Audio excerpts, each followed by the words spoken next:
राधे राधे साथियों, इस कथा के नए अंक में आप सब लोगों का स्वागत है। कल पिछले अंक में हम लोगों ने चर्चा की कि किस प्रकार शौनकादि ऋषि प्रश्न पूछते हैं कि ऐसा कोई शाश्वत साधन बताइए जिससे हमें श्री कृष्ण की भक्ति, श्री कृष्ण का साथ, सायुज्य प्राप्त हो।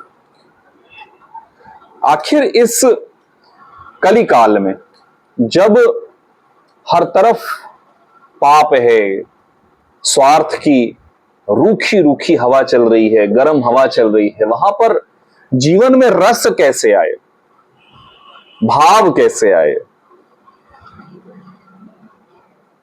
चिंतामणि जिसका उल्लेख आता है जो स्वर्ग में है, वो लौकिक सुख दे सकती है। कल्पवृक्ष जो कि स्वर्ग में है, वो भी भौतिक वस्तुएं दे सकता है, पर वैकुंठ नहीं दे सकता। तब सूत जी ने कहा कि हे शौनक जी, तुम्हारे हृदय में प्रभु का प्रेम है, इसलिए सर्व सिद्धांत निष्पन्नम संसार भय नाशनम, मैं तुम्हें ऐसा ज्ञान दूंगा, मैं तुम्हें ऐसा विषय बताऊंगा जो सभी सिद्धांतों का, सभी विषयों का सार है और जिससे संसार के भय का नाश हो जाता है। आप एक बार सोचिए कि सारे जो कष्ट हैं, सारी जो समस्याएं हैं, सारी जो चिंताएं हैं, उसका मुख्य कारण क्या है? भय। हमारे पूर्वजों ने हिंदी में एक शब्द जोड़ा, कल। आज के बाद यानी जो बीता हुआ कल है उसके लिए भी कल, और जो आने वाला समय है उसके लिए भी कल। क्यों? बीता हुआ कल एक सपना है, अब जो बीत गया वो बीत गया। आने वाला कल भी एक सपना है, हमें नहीं मालूम एग्जैक्टली क्या होगा, no matter how certain, how sure you are, और होगा एग्जैक्टली क्या क्या क्या होगा वो नहीं मालूम।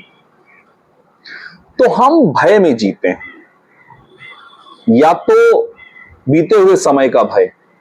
मैं आप लोगों के साथ मुझे भी भय होता है, डर लगता है कि बड़ी मुश्किल से हम ऐसे समय में आए हैं जहां हम भागवत कथा कह सकते हैं, हमें अपने तीर्थों में जाने पे जजिया नहीं देना पड़ता, अपने इस यज्ञोपवीत को पहनने के लिए खून नहीं बहाना पड़ता। डर लगता है हमको, पर डर काहे का है? पास्ट का है।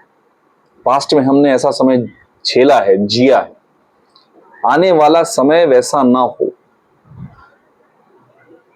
उस भय का नाश करने के लिए, या भविष्य में होने वाली घटनाओं का भय, इन सारे भयों का नाश करने वाला जो ज्ञान है, जो भक्ति के प्रवाह को बढ़ाता है, कृष्ण संतोष हेतुकम, जो श्री कृष्ण जी की प्रसन्नता प्राप्त करने का प्रमुख तरीका है, श्रीमद् भागवतम शास्त्रम कलौ कीरेण भाषितम, उस श्रीमद् भागवत शास्त्र का मैं तुम्हें उपदेश दूंगा। कब दूंगा? क्यों दे रहा हूं? अभी क्यों दे रहा हूं? अभी क्यों? तुम्हें क्यों मिला, या आज आपको और मुझे क्यों मिला है? जन्मांतरे भवेत पुण्यम भागवतम लभेत, जन्मांतरे भवेत पुण्यम तदा भागवतम लभेत।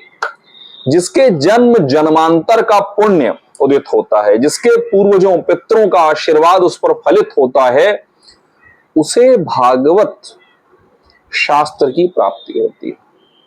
यहां पर शब्द उपयोग किया गया है, भागवत शास्त्र की प्राप्ति होती है। सिर्फ सुनने से काम नहीं चलेगा।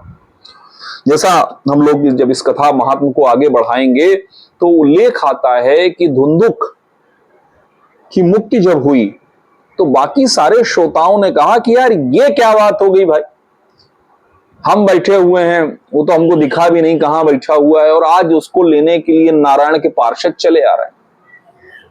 फ्लाइंग हेलीकॉप्टर से आ गए यार, ये क्या मतलब है यार, हम बैठे रह गए यार। तो गोकर्ण जी ने जो कहा वो यहां पर भी इस बात को दिया जा रहा है, विचार दिया जा रहा है कि भागवत शास्त्र आप कब पाएंगे, जब आप के पूर्व जन्म के पुण्य उदित होंगे और आप उस ज्ञान को अपने जीवन में नियमित रूप से उतारेंगे और वो भक्ति फलीभूत होगी। कितना महत्वपूर्ण है, कितना इंपॉर्टेंट है ये, क्या ये रेयरिटी है या कॉमन है? तो सूत जी एक घटना का उल्लेख करते हैं कि कथा के प्रारंभ में, आप लोगों को याद होगा, आपने सुनी होगी कि ये भागवत कथा सबसे पहली बार सुखदेव जी ने मानव लोक में सुखदेव जी ने राजा परीक्षित को सुनाई थी। तो जब सुखदेव जी कथा सुनाने जा रहे थे, परीक्षिते कथाम वक्तुम सभायाम संस्थिते शुके सुधा कुंभम गृहीत्वैव देवास्तत्र समागमन, अर्थात जब परीक्षित ऋषि, राजा ऋषि परीक्षित जी को कथा सुनाने के लिए उस सभा में सुखदेव स्थापित हुए, तब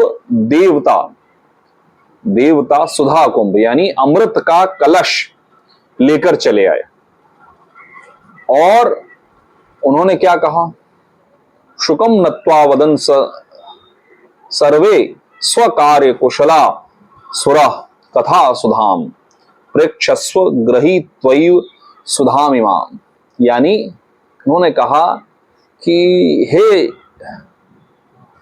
सुखदेव, सर झुकाते हुए उन्होंने कहा, यहां पर एक शब्द आया स्व कार्य कुशलम, स्वार्थ लाग करहि सब प्रीति, सुर नर मुनि सबकी यही रीति। हमारे कन्हैया के अलावा, हमारे माधव के अलावा कोई नहीं है जो अपने स्वार्थों के लिए प्रेम ना करे।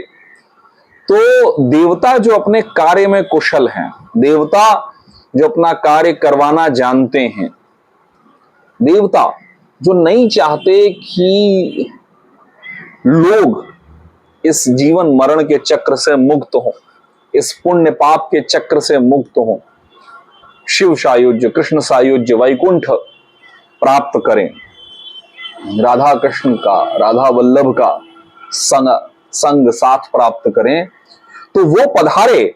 और क्या कहा उन्होंने कि हे प्रभु सुखदेव जी, ये कथा सुधा, ये कथा रूपी अमृत आप हमें दे दीजिए और हम आपको ये अमृत दे रहे हैं जो आप राजा परीक्षित जी को दे दीजिए, राजा परीक्षित जी पी लें और तक्षक के कांटे का कोई प्रभाव नहीं पड़ेगा, क्योंकि ये तो अमर हो जाएंगे अमृत पीकर। तो राजा परीक्षित की तरफ देखा उन्होंने, प्रभु ने, तो सुखदेव जी ने पूछा कि भाई राजा साहब क्या करना है तुमको? पर वो राजा परीक्षित थे, हम लोग नहीं हैं। आज हम एक बड़ी मजेदार सा रेफरेंस था, एक बार था, विचार चल रहा था कि यदि आज अगर अभी यहां पर आ जाएं वैकुंठ से नारायण के पार्षद, तो हम में से 90% लोग कह देंगे यार रुक जाओ, अभी बिटिया की शादी करनी है, बेटवा को इंजीनियर बनाना है, पोते का बियाह देखना है, तब चलेंगे। अभी नहीं, अभी टाइम नहीं है, अभी कहां, अभी तो जवानी बची है। लेकिन वो नर स्वरूप अर्जुन जी के अंश से उत्पन्न हुए, वो अर्जुन के पौत्र हैं, राजा परीक्षित। श्री कृष्ण जी का अंश है उनके अंदर, श्री कृष्ण जी ने उनकी जीवन की रक्षा की, तो श्री कृष्ण जी का एक तरह से अंश है उनके अंदर। वो क्या कहते हैं, उन्होंने पूछा, क्या प्रभु आप ही बता दीजिए, हम क्या जाने, को सुधा को कथा लोके को काच को मणिर महान। तो सुखदेव जी कहते हैं, कहां ये अमृत, कहां ये अमृत, कहां कथा अमृत, कहां कांच और कहां मणि। आपस में कोई तुलना ही नहीं है।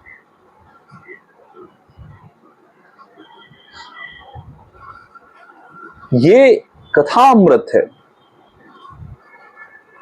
ये जो देवता यहां आए हैं, ये अभक्ताश्चांस, यानी इनके मन में भक्ति नहीं है। ऐसे इन भक्तिहीन दुर्जनों को, देवता हैं पर दुर्जन हैं। क्यों दुर्जन? क्योंकि उस क्षण उनके मन में यह भाव नहीं है कि वो इस कथा का महत्व समझें।